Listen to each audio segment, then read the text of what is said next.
Apa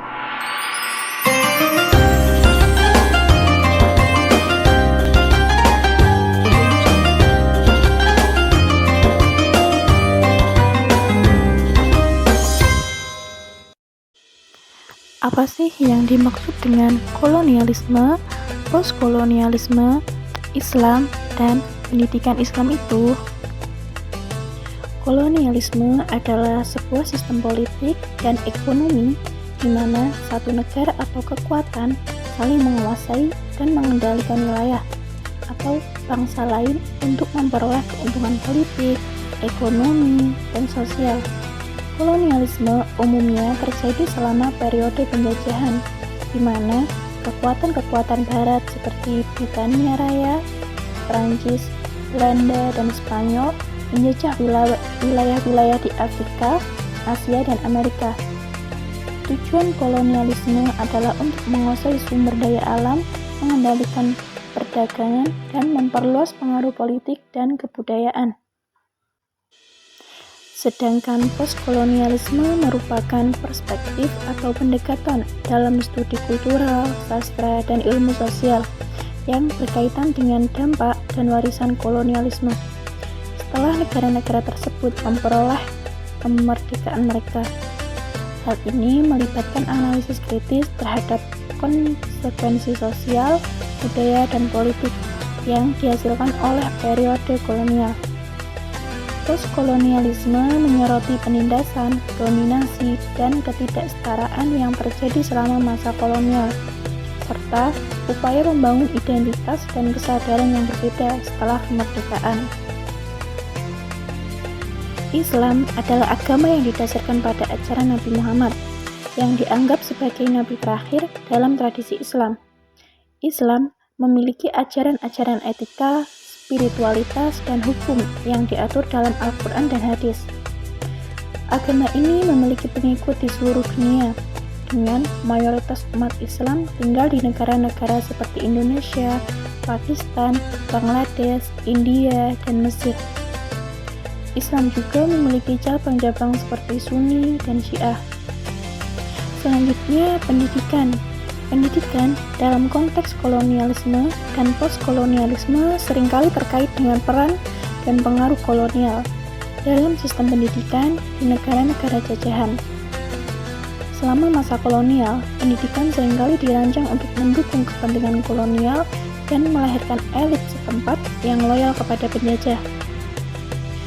Setelah mereka, negara-negara tersebut sering berjuang untuk memperbaiki sistem pendidikan mereka dan mengembangkan kurikulum yang mencerminkan nilai-nilai nasional mereka sendiri. Jadi, secara keseluruhan, materi kolonialisme, postkolonialisme, Islam, dan pendidikan saling terkait. Kolonialisme mempengaruhi sistem pendidikan di negara-negara jajahan, sementara postkolonialisme melibatkan refleksi dan transformasi pendidikan setelah kemerdekaan. Umat Islam tetap terbagi dalam pandangan mereka tentang pendidikan Islam. Di satu sisi, ada pendidik madrasah yang mendukung respon reformis. Contohnya adalah madrasah di Singapura yang mendeskripsikan dirinya sebagai madrasah modern dengan kurikulum yang memperhatikan konteks unik umat Islam di Singapura. Saat ini, tantangan yang ditimbulkan oleh abad ke-21, kota modern dan global negara. Komitmennya untuk mengintegrasikan mata pelajaran sekuler dan agama. Madrasah tetap berkomitmen untuk mencetak elit agama, yaitu ustazah atau guru dan ulama untuk masyarakat. Namun, madrasah sangat merasakan bahwa elit agama masa depan harus bersinggungan dengan ilmu pengetahuan modern dan tantangan kekinian agar mampu menawarkan solusi dan bermanfaat bagi masyarakat. Dengan demikian, madrasah menawarkan kurikulum terpadu yang mencangkup ilmu-ilmu akademik dan ilmu-ilmu keislaman. Model ini terbukti berhasil dilihat dari produk yang dihasilkan madrasah. Alhamdulillahnya, alumni madrasah berprestasi baik di jalur agama maupun akademik, baik di perguruan tinggi Islam maupun akademik lainnya.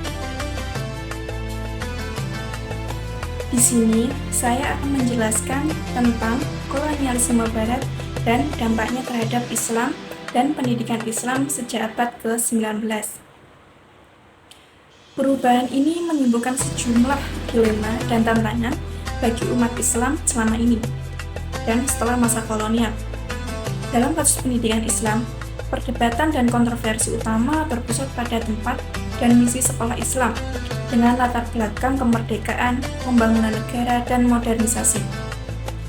Kolonialisasi Barat membawa pergeseran revolusioner dalam arti gerhana total kehidupan militer, politik, intelektual Muslim.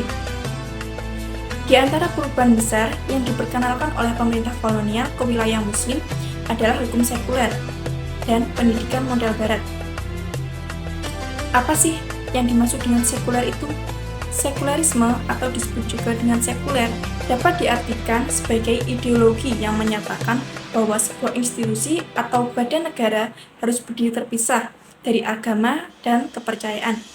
Yang pertama, pemerintah kolonial memberlakukan hukum sekuler yang didukung oleh aparatur negara asing, baik cara administrasi dan kelembagaan sosial. Bahwa salah satu aspek yang paling merusak dari kolonialisme Eropa adalah kemerosotan norma-norma budaya yang disengaja oleh sekularisme. Perubahan besar adalah pengenalan pendidikan model Barat atau disebut juga dengan modern. Pendidikan semacam ini dapat diidentifikasi dengan promosi bahasa yang menjadi kekuatan kolonial seperti bahasa Inggris, Perancis, atau Belanda. Dampak dari sekularisme berlanjut setelah kolonialisme di mana banyak pemimpin politik dari negara-negara yang baru merdeka. Mereka sendiri adalah penerima manfaat gaya Barat. Pendidikan non-agama berusaha untuk memodernisasi negara mereka sejalan dengan paradigma pembangunan Barat. Pendidikan Islam yang dimulai dengan kelas privat yang dilakukan oleh guru-guru Islam di rumah mereka dan di masjid mendahului kedatangan kolonial Inggris di Singapura. Madrasah yang muncul didirikan pada pergantian abad ke-20, disponsori dan dijalankan oleh individu dan organisasi swasta. Umat Islam terus menghadapi tantangan sekularisme, dualisme, dan marginalisasi pendidikan Islam. Mengingat berbagai kekuatan berusaha untuk mempengaruhi pendidikan Islam. Baik, mungkin itu yang bisa saya jelaskan tentang kolonialisme, postkolonialisme, Islam, dan pendidikan Islam. Terima kasih sudah menonton. Assalamualaikum warahmatullahi wabarakatuh.